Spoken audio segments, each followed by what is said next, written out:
Naomi Girma has very quickly become a US fan favorite, and for good reason. She might be the best one-on-one defender in the world, and along with Emma Hayes, she's helped transform the US women's national team into a much more defensive-looking squad. She won gold at the Olympics and the CONCACAF W Gold Cup in 2024, and she was the NWSL's Defender of the Year in 2023 and 2022. So let's look at the film to try and break down what exactly it is that makes Naomi Girma such a special player. Welcome back to Busy Watching Women's Soccer. I'm Bridie O'Toole, and for the first time, I'm actually not that happy to be bringing you this video. As a San Diego Wave fan, I'm pretty devastated right now, but Girma's a fantastic player, very much deserving of that world record transfer fee. And you know what? I might just be watching more WSL, that's all. Let's get into the film. If I had to point to just one of Girma's skills to justify a transfer fee, it would be tackling. She does a really good job managing spacing between her opponent. She's very patient, and she times her moves extremely well. This example just kills me because you see her miss it the first time, but she adjusts, then somehow goes and makes it. It shouldn't be possible, but she does stuff like this all the time. Very patient, never overcommits, and also very willing to put her body on the line. Patience is really key for any defender, but Girma excels here, and I think it's because she understands what she is waiting for. This clip is a great example where you can see she's very, very focused on the ball up until Casey Kruger comes in, and there's a cue, a trigger to change behavior, and then Girma bites on that. This one I just kept in because I think it's so silly you have to go back and rewatch it, but I'm pretty sure it's a behind the back, backwards tackle. And because she's got great patience, timing, and anticipation, she's just able to make weird stuff like that happen sometimes. Because she is such a great tackler, I think you're not going to see Girma make quite as many interceptions as comparative defenders. What you are going to see is blocks. A lot of blocks. If she's not going to be the player to make the tackle, she is absolutely going to be the player to make that block. She's got fantastic technique when she blocks, and that's probably our first clue that this is an incredibly disciplined player. Hands are always behind her back. She's nice and balanced, and she's not moving erratically at the last minute so that her goalie can see. I'm not aware of a single handball she would have committed over the last 3 years through club and international play, so Sophia Smith can complain all she wants here, but if you have the technique right, the ball bouncing off your arm after you block it is never going to be an issue. We're going to see something incredibly rare on this clip, which is Girma getting beat right there. She steps up a little bit too high, but no matter. She's got elite speed, elite acceleration, and not just does she come back to make the tackle, she actually turns that into a throw as well. She's just fast, and because of that, you're going to see so many times where, just out of nowhere, she shuts something down. I can't even tell you how many times I've watched national team games, wave games, where you start panicking as a fan because there's a horrible turnover, and then all of a sudden, before something even has a chance to develop, it's just snuffed out because Girma is in the spot already. I think teams have really started realizing there's not much point going over top because she's going to beat you there. She's obviously quick, but something that I think is underappreciated is how that quickness translates into her footwork. Just watch her feet and try and keep track of how many steps she's taking here. And I think what you're going to find is that it's actually impossible. It's an incredibly patient move. It's the same clip we saw earlier from another angle, but Girma's footwork is elite, top tier. I hardly see players with better footwork. She is constantly on her toes, always moving. What I want you to do here is compare her movement to Dahlkemper. So we'll see there, Dahlkemper. It's a much wider step, longer step back. It's a much less balanced step.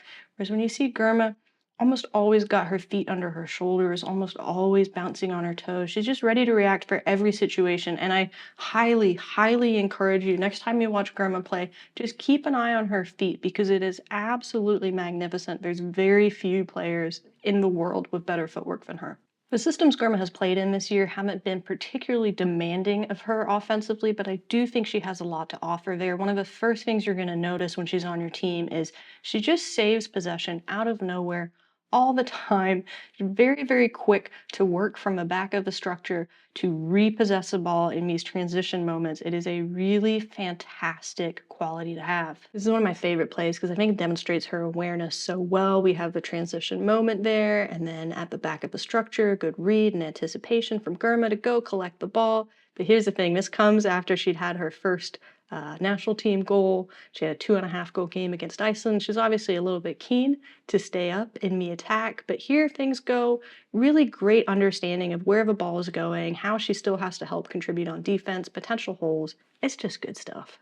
Another strong area for Girma is passing, and I think this is actually somewhere she's been kind of underutilized in the past. I think Emma Hayes has started to see what she has with her and been using her for more long distribution, especially because she's incredibly accurate and she has really good technique on these balls, allows players to just kind of pluck them out of the air and immediately start playing off them. I also really like how she passes to her teammates. You just know that she is aware of what kind of ball her teammates want to receive. These balls to the wide area are perfect. They're just so nice and gentle. A lot of the calmness that we saw in the tackling extends to her passing as well, especially this area of the pitch. I find that she is unusually calm. This one here is actually a foul. It's not her fault at all, but if you watch closely, you're going to start noticing she's just very comfortable hanging out in this area, making passes around there. I think she would have been a very good left back. But yeah, overall, I just really, really like what she's able to do. There's a couple intangibles I think we should talk about, and the first one is communication. You just see from her body language she's a good communicator. She's always adjusting positioning with her teammates, asking coaches questions. It's just such an important skill for somebody that's going to be organizing your defense. The other thing that I find noteworthy is she just does not foul. Is such a rare occurrence for her getting this yellow card. In 2022, she had one. 2023, she had one. In 2024, she had a horrible season by her standards. She ended up with 3 yellow cards. If the wave hadn't been so terrible, I think it could have been one. Thing is, nobody's going to say that their foul was on purpose, but you can tell all of these are accidents. None of them are malicious. It's really just a case of once in a blue moon, she is going to misread something and run into someone. How are players like Bunny Shaw, Beth Mead going to hope to get past Naomi Girma? Well, I think they're going to have to just hope. It takes a mistake from her own teammate. It takes finish from one of the best players in the world to make this happen. It didn't happen a heck of a lot at the Olympics. It's just a rarity at this point. Add to that she started scoring goals of her own, and if you're a WSL team, it's not looking great. It looks like you have a real Naomi Girma problem on your hands for the rest of the season. Devastated that she's leaving the NWSL. As a fan, I am really proud that the league has helped develop one of the world's best players. It's got me very, very excited for the upcoming season. If your plans for 2025 include going to travel to watch your team, maybe travel to your first match, I urge you to go check out 2024 Unofficial Guide to NWSL Stadiums. It's been put together by Matthew Hoy and Kay Livesey, and it is stellar. It's very detailed, really helps with the trip planning, but I think it also really gets to the heart of what is so special about this league. So I'll leave you to go read that for yourself, but it has certainly helped me plan out some trips for this year. I'm very excited about that. So thank you for watching. Thank you for being here, and hope to see you again soon.